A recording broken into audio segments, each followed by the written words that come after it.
Hello YouTube, I have seen Phylaris recently made this video about what do I do with minion waves. If you don't know who Phylaris is, he is mostly known for having really cool videos on how to clear on different champions, both meta champions and off meta champions, the fastest possible way. And this video is a little bit unusual for him, but very relevant for junglers. And since my YouTube channel is mostly focusing on junglers, I wanted to take a look at it and give my input on it. So yeah, here we go. Normally, I'd be starting topside and pathing down here, because I have a Maokai top, he's totally fine weak siding. I have double immobile carries bot that just want a fist fight, so usually I'd be down here to protect them from the pike. But again, it's a game. I just didn't want to deal with the pike and have the game degenerate into some weird 3v3, or have me get invaded by like a stealth pike with hook and then like Thresh hooks too. Like, I just didn't want to deal with this shit, right? So I path towards top side. But realistically, you should probably be defending your bot lane here. Okay, so we clear like this. In a real game, neither of these bot lanes should be leashing. Both of these bot lanes really want to start in lane and start pushing for level 2, but they both leashed. Also true. Especially because you want to also cheese level 1. I'm clearing upwards. Fresh could potentially all in with hook, same thing with Lux and Q. Delayed a little bit. By this point, I'm considering an invade on his top side, since he's level 2, I'm level 3. But we have no ignites on our top side. They have double ignite. Their champs are a little bit scarier early, so I didn't want it to like degenerate into some weird 3v3 up here either. So I just went for a full clear. But if they have weaker lanes, then you can consider an invade here, for sure. Or if you see Pike... So we just go take the free kill. Or if you see Pike leave towards going Crux, then you also can, or if he obviously stays on bot lane, then you can still invade. Otherwise you shouldn't in this situation. So we kill her. We know Pike's somewhere in this area doing blue gromp, right? This wave state, a lot of junglers would push this wave. We tend to be told as junglers that after we complete successful ganks, if our laners are really low on HP and mana and need to take a recall, then we should help them crash the wave into turret so that the waves will bounce back or reset, and our laners can take a nice free recall. Now, in this case, this isn't necessary because the enemy minion wave is so much larger than ours that Maokai can simply let this wave freeze and take the recall without pushing it in. Now, just because a lane would freeze on its own naturally doesn't mean that you don't have the option of still pushing the wave in. There's still multiple reasons why you would consider doing so. For example, let's say Maokai needed 100 more gold to get his Bammies or to get a Bramble, whatever item he happens to be rushing. Let's say I'm really close to level 6, and pushing this wave in gets me to my level 6, so I can quickly gank mid with my ultimate. These would be some pretty good reasons to help crash a wave, even if it could naturally freeze, right? Now, in this case, there's several other reasons why it would be really bad to crash this wave. Number one, it's really early in the game, and this is a very large wave with a cannon in it. So if I help Maokai crash this wave, this is a lot of experience to be sharing with the Maokai. It's basically going to put him permanently down on the Camille by half a level or so, okay? The other problem is the next wave is relatively close. It's already almost at the tier 2, and this wave is relatively sizable. Okay, so there is a chance that even if we try to push this wave, we're not going to be able to crash it into the turret before the coming wave on the blue side arrives and stops around here. Okay, and if that's the case, then we would need to crash a second wave in order to get this wave in. And the problem there is, number one, this is even more experience that I'd be sharing with the Maokai. I'd be putting him even further behind. Number two, Camille has TP, right? So if we have to crash a second wave right here, Camille could TP back out. Pike is in this area, clearing for his level 3, and he could come stop us from crashing the wave. Maokai is currently out of mana and with half HP, so if that's the case, we try to stay and crash, we could potentially die to the Pike. And if we back off by that point, it's too late. Camille can now freeze this wave here, and Maokai's TP is going to be forced back out, and even if he TPs, our wave is going to have eaten a lot of the coming wave, and Maokai's going to lose a lot of experience. Now, theoretically, there is actually a reasonable chance that Maokai and I could crash this wave in before the coming enemy wave arrives to stop it. And that's simply because I'm playing Hecarim and I have mana to work with. Hecarim has very heavy AoE early, so his wave clear at this point in the game is much stronger than most other junglers. But even if that were the case, even if we could crash this wave in, okay, it would still be a very bad timer to do so. Number one, it's 315, and I'd like the Scuttle Crab. I should be much stronger than Pike here because I'm level 4, and he'd be coming in at maximum of level 3. Number two, I have very strong prio down in the bot lane, so I could potentially cross for a double crab as well. And number 3, mid lane is looking very, very volatile. Fizz is currently trading onto the Vladimir, and Vladimir's pool just popped. So if I'm staying up here for an extra 10 to 15 seconds to help Maokai crash this wave in, there's a lot of play potential down on the bottom side of the map that I would be missing out on. So it'd be much better for me to get back onto the map at this point. So now, what I will say is, what I would have done in this situation is I would have, depending on how much gold the Maokai has, Maokai would recall on whatever his ideal recall gold is. So if he wants to recall on 800 and he's on 700, I let him take the cannon minion and then let him recall. And then I would actually consider, now in this situation you should not do it, but an option would be the top laner recalls, and because in this situation the jungler has cleared all jungle camps and only the Scuttle Crabs are up, and if you wouldn't be able to contest the Scuttle Crab due to the fact that enemy top laner maybe is already alive and he's TPing in, or you don't have mid lane prio, or the enemy jungler is just stronger 1v1, then I would simply be last hitting the minions on top lane, still letting it slow push or freeze into the Maokai until my first jungle camp spawns. And this situation we started on bot side, so that would be when Grump spawns. So when he sees that Grump is about to spawn, then he's gonna recall, and then he's gonna go towards the Grump. Now in this situation, not needed because he's stronger than the Pyke, and he basically has like a 50-50 on mid lane in terms of prio, maybe slightly favored towards the Vladimir, but in this situation he should just go top scuttle, try and get bot scuttle after. But I think it's important to mention that in case we couldn't contest the scuttle, then obviously we would just stay on top lane and last it. All Maokai has to do in this situation is freeze the lane and take his recall. In order to do that, he needs to trim a few minions before he takes his recall. Otherwise, there's just too many blue minions. These 3 red casters would die too quickly, and this wave would crash in before the coming wave arrives. Exactly. Right? So he needs to trim the wave. And this could be either jungler or top laner. Doing so if the wave was too large, but because the crab was already up, I needed to rush over for the crab. Right? Now, if I recall correctly in game, he actually decided not to freeze and recall, and I don't know why. It ended up really, really bad for his lane, but it is what it is, right? You can't really control your team all the time. So I took this crab and warded down below, just in case for Pyke, right? So I covered both entrances over here because I saw Vladimir pooling in mid lane earlier. So just in case, I wanted to make sure we had eyes on Pyke. Now, I crossed over through mid and go for double crab. I think Pyke ended up showing on this ward shortly after. Yeah, here he is. But he's too far behind, so I can easily take this crab before he actually gets here. I just need to be a little bit careful of where Thresh is because my support isn't quite here yet. Okay. Now we see the cone being hit, so we know Pyke or Thresh is here. I think this is Thresh.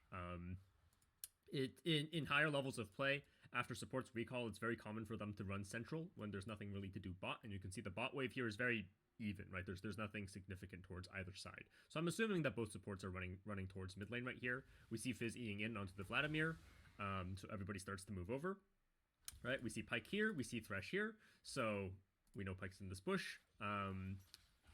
Misses his hook, we come in, and nothing really happens here, right? I want to go on Fizz, but I know Thresh still has his flay, so nothing happens. Okay, now with this wave right here, it's almost even. I think that there's one more minion on the blue side. However, I took aggro from these 3 casters and this cannon right here. So there's no real way for this to be frozen anymore, unfortunately. If the blue side wave was a little bit bigger, I think this would be easily freezable for the Vladimir. Fizz is 1 HP, so he... The reason why it's not freezable is because you have to take a look at where are the minions fighting. So if it's fighting right here in the middle of the lane, and it's 6 versus 6 or 7 versus 7, then it's gonna be freezing. But then the closer it is to each one of these sides, you'll need X amount of extra minions. So it will be 1 extra minion here, 2, 3, 4, right? And then the highest is 4 and the lowest is 1, and it would be the same thing here. So it would be 1, 2, 3, 4. Not that easy to showcase on mid lane because it is a very short lane, but you get the idea. This is just like rough estimates. But there are videos explaining the exact thing. So if we take a look at where is the wave, well, we have 1 minion over here. But then besides that, we have 2 minions fighting here. So the line is here, meaning that this is not gonna be freezing if it's 6 versus 6, because the next minion wave from red side is gonna get here faster and be able to fight, compared to the blue side that has to travel further, meaning that overall the wave is going to be pushing towards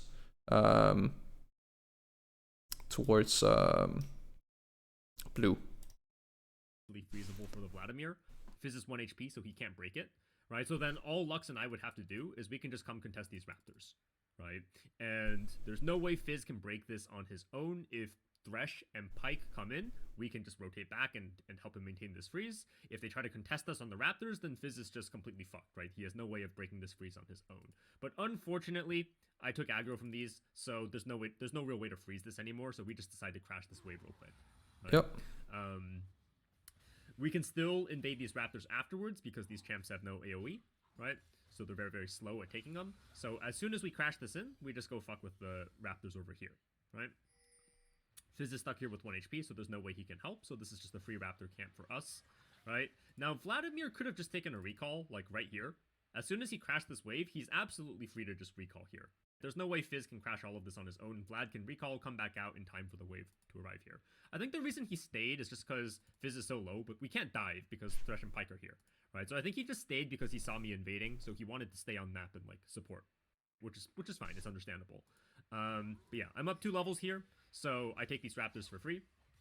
I think unfortunately this coming wave didn't really crash in all the way, so Vladimir ended up staying here, if I'm not mistaken. And then Fizz jumped on top of him. Yeah, he gets all in, so I come in and kill the Fizz. Oh, he lived. Okay, and we crash this wave. Alright, now after I crash this wave, this is just a free reset. This wave will get cleared out very quickly. This wave will crash with this wave a little bit closer to this side, so it'll be a very minor slow push towards the Vladimir in the coming waves, which is great for Vlad. Okay? Realistically, I should have moved towards top here. Alright? Okay? A minor slow push towards the Vladimir in the coming waves, which is great for Vlad. Okay? So the way you determine if you basically know if the wave is going to be either slow pushing or dead even in the center is you take a look at, will these 3 minions die before these first 3 minions start attacking them? If these 3 minions, the melee minions, get to stop and attack these minions, that means that the wave is not going to be dead even. So instead of it being here dead even, it will be a little bit closer. And then obviously it's going to be slowly pushing, as he's saying. If these 3 minions don't get to hit any of these 3 minions over here because the tower simply one-shots it, then it's dead even and then the wave is frozen in the middle. But here the tower is not going to be able to kill all 3 of them before the 3 melee minions start attacking. Right? Maokai's in a very, very precarious position. I probably should have just cleared this out and ran straight for top to help the Maokai out. But in the moment, I saw the wave was right here, so I was like, let's just take another wave as well, right? Fizz is dead, so we'll just take another wave because it's right here already anyways, and then Fizz is going to miss this whole wave. And this just means that Vladimir gets more gold before his reset. It means that we both get a little bit of extra EXP, because I was getting kind of close to level 6.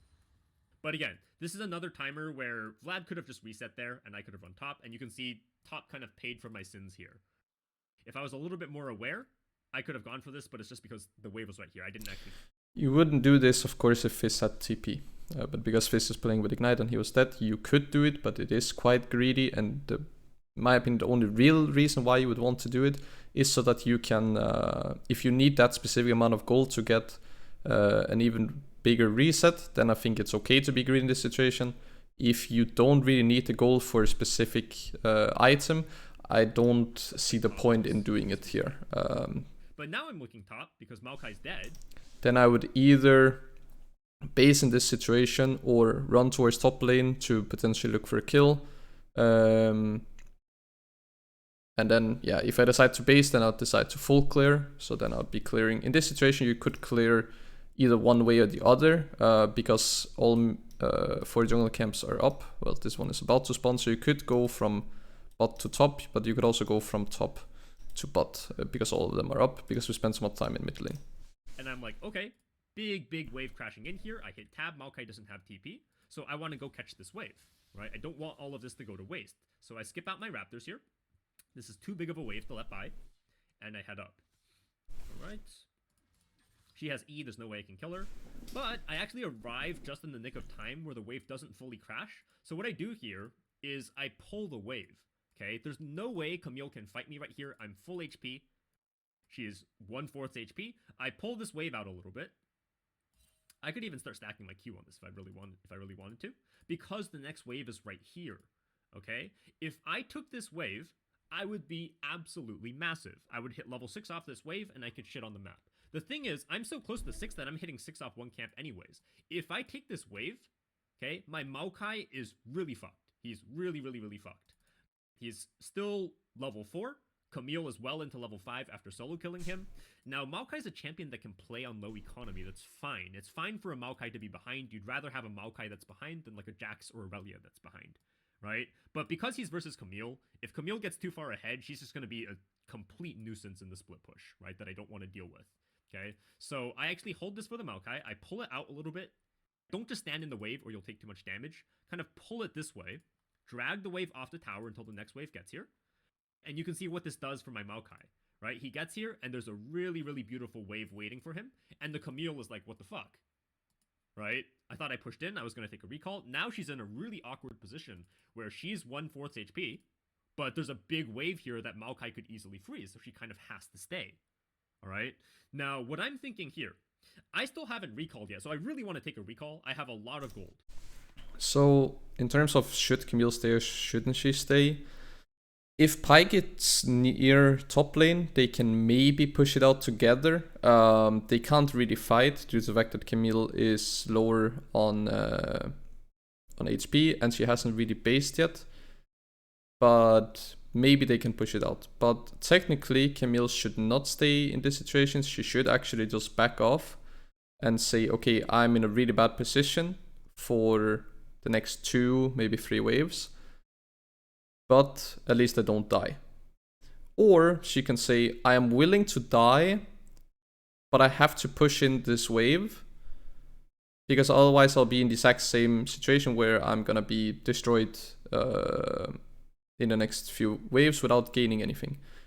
The issue is with Camille is that she doesn't really have any AoE outside of her W, so I don't think that she can push this one in. So the only reason why Camille should stay in this situation would be if Pyke is on top lane. Otherwise, she should actually recall and simply say, okay, I'm just gonna lose out on a few waves here. But will obviously not happen in solo queue, but that, in my opinion, would be the correct call. But what I'm thinking here is when I look at my EXP, I'm so close to level 6, I know I'll hit level 6 off one camp. And I know what this Camille is thinking. She is spam pinging her Pyke to come help her out, because if Pyke doesn't help her here, she's completely fucked. If she tries to break this on her own, I'll just come kill her because she's really low. Yeah, exactly. Right? So she needs Pyke here. So my thought process here is, even though I have 2k in my pocket, so I would ideally like to spend my gold, I'm way up on this Pyke. If I get to level 6 and he's coming in at level 3, level 4, we win this no matter what. So I actually moved down here towards my Krugs camp. And Maokai's freezing this. And I want to stay proximal to my Maokai. If I actually take the recall here, Pyke can just come and help the Camille crash this and break this freeze. I don't want that happening, right? So I know Pyke's going to be in the area. Or I'm assuming Pyke's going to be in the area. Unfortunately, bot dies in the meantime. Oh, actually. Nice. Okay. So I cleared this camp. You can see Camille staying, trying to break this freeze. Here's the right? Pyke. Go in. I'm not quite level 5 yet. I actually smite this just to get the heal and hit level 6. Because I need the HP from the smite. Right? We come in. And we clean up the Camille here. Okay. Nice. At this point, again, we have a slow push coming into the Maokai. There's no way a half HP Pyke can break this on his own. So Maokai, again, can just... He doesn't even need to trim this. He can take a recall right now, actually. Or just wait a little bit, right? And then take the recall. And I just, again, stay in the area for just a little bit to make sure he can maintain this. And I take the crab in the meantime, right? Actually, he went for a push here. That's kind of weird, because he can't... Whoa. Why do you push this? He will be able to crash the wave before Camille gets back, but she's not going to lose any minions, right? She's going to get back around the same time the wave crashes in, so she's going to get everything. Whereas if he froze the wave and took a recall right here, then because the blue side wave is larger... I will say this depends on if they push it together, they push it much faster, and because it's not a cannon wave and the next wave is also not a cannon wave, I would say that it's actually okay to push due to the fact that Camille doesn't have TP. If we don't know if Camille has TP or not, then obviously we shouldn't, and we should just let it freeze and slow push into the Maokai still. So if they both push it together, because it's not a cannon wave, and the next one is not a cannon wave, I think it's okay. If it's Maokai only by himself, then I think it's better for him to just let the wave stay in a good position for him, instead of pushing it by himself. So yeah, that's kind of weird, because he can't... the only thing I wanted to mention. Why do you push this? He will be able to crash the wave before Camille gets back, but she's not going to lose any minions, right? She's going to get back around the same time the wave crashes in, so she's going to get everything. Whereas if he froze the wave and took a recall right here, then because the blue side wave is larger, it eats away at the red wave, right? So Camille would lose a lot of minions. But maybe the Maokai just needed some gold for a purchase. Actually has 800. So he had enough for Bambi, so he probably should have just done it. Maybe he can get like a Bramble or something now. But I think it would have been better if he just let it freeze and took the recall. But it's not that big of a deal. And then I think I just cleared towards bot side. The only reason I stayed on map, I almost never stay with this much gold, is just because I was so close to Triforce that I was like, I'll just clear this out and take a recall, right? My ult's on cooldown anyways, and then by the time I... As long as he doesn't fight, then he can.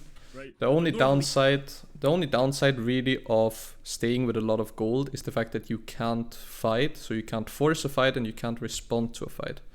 Meaning that the only thing you're left with is that you can keep on farming. But obviously if the Pyke then decides that he's gonna be doing a gank, most of the time Hecarim, I mean, in this situation he's quite far ahead, but if the game was a little bit more close, or if it was anything else but a Pyke jungle, then the Hecarim would not be able to respond. And same thing if Pyke goes to invade, Hecarim would have to back off, unless if his laners can help him out. But still in a 3v3 situation, they would be weaker because the Hecarim has 3000 gold that he hasn't spent.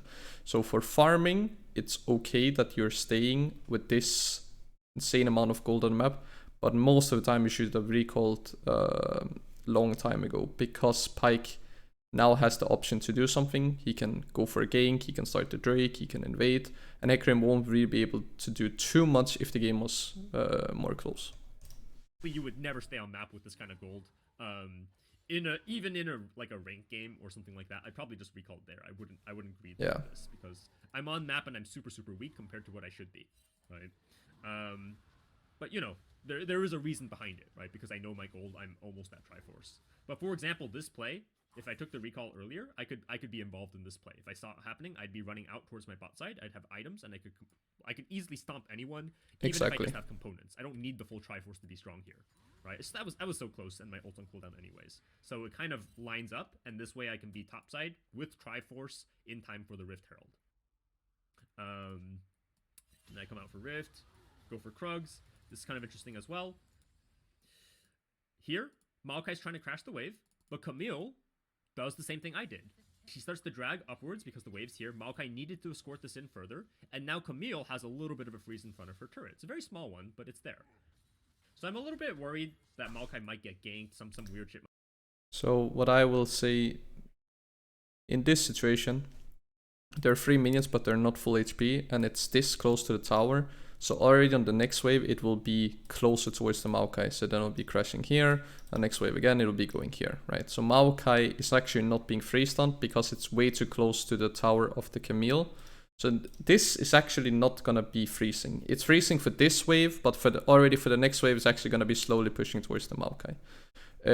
So the only reason why you would be hovering your top laner right here, right now, is if your top laner either wants to crash in this wave, or if he decides to stay on this wave and you expect the enemy jungler to make a play on this exact wave. Because already on the next wave that's coming in, the gank is going to be worse. Worried that Maokai might get ganked, some weird shit might happen. So I just kind of hover in here real quick because I have no camps anyways. Because I want Nid to make sure he can crash cleanly so we can take Rift Herald. So I kind of sneak into the bush here, hoping Pyke comes, because we would absolutely stomp them right now.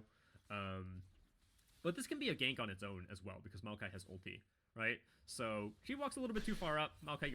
If you're trying hard to win, you should ping your support to move for Rift. Your ADC can take a reset as they've already crashed the wave back. Yeah. Right, I wait for her to use her hook. You always have to keep in mind the CC that, or the escapes that their enemy champ has, as well as the setup from your champion. I know Maokai has a shitload of lockdown here, but Camille has her E to get out. So all I need to worry about is I need to make sure I knock her out of the second part of her E. That's all. If you displace Camille before her hook lands on the wall, she will dash to the wall after being displayed. You have to wait for the hook to land and the dash to begin before displacing her. So she E's, I hold my E here until right here, and I knock her.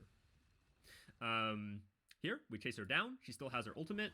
So I ult here. As soon as I see her ulting, there's like a long buffer time, animation time. So I walk backwards, right? And that kind of drags her outwards. You can do this with stuff like Vi, anybody that kind of follows you in their ulti. So we don't go further into the turret, right? She gets pulled out to us. No, this game is obviously a stomp. We're already 4K gold up, so I'm not going to go over the rest of it.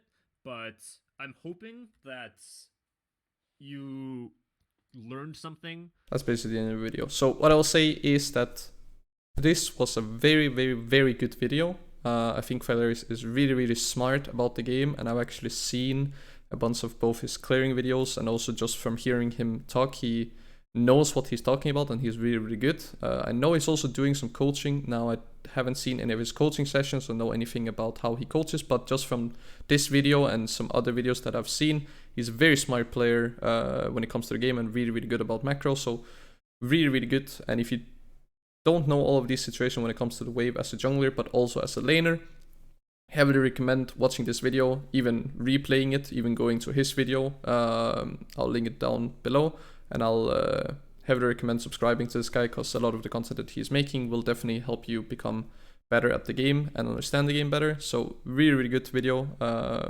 Only a few things that he could have added, but I ended up adding it when I felt like it was relevant, just to make it a little bit more detailed, but it is limited how much detail you can go into in a 17-minute video, which is why this video is already 27 minutes at this point. But yeah, insane video, and hope you enjoyed it. If you did, remember to leave a like. Go and check Phylaris out. I'll link his channel down below and subscribe to him. And if you have any questions, then you can comment down below on this video, or you can go to Phylaris' video and he will respond to you guys, I'm sure. And otherwise, subscribe so you don't miss out on future videos. So thank you for watching, and see you guys.